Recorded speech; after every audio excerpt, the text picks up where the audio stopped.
பார்வதி தேவி காளி ரூபம் எடுத்து பிணம் சாப்பிடுவாங்கன்னு உங்களுக்கு தெரியுமா?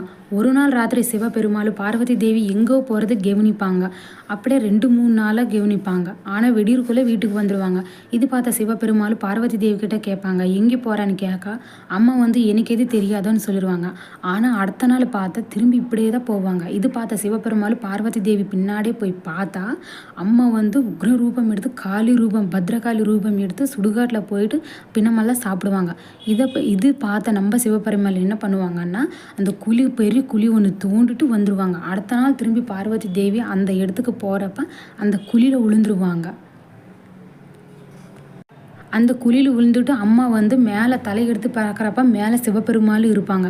அது பார்த்தா சிவபெருமாள்னு பார்த்துட்டு நம்ம பார்வதி தேவி ரொம்பவே அழுவாங்க. ரொம்பவே மனசு நொந்து போய் அப்படியே அழுவாங்க. அப்புறம் மேலே வரப்போ பாதி உடம்பு மேலே பாதி உடம்பு கீழேயே இருக்கும். அந்த மேலே வந்த உடம்பு தான் நம்ம பார்வதி தேவி. அந்த குழிக்குள்ளே இருக்கிற உடம்பு தான் காட்டேரி அம்மான்னு சொல்லுவாங்க. உங்களுக்கு தெரியுமான்னு எனக்கு தெரியல. ஆனால் பிடிச்சா லைக் பண்ணுங்கள்.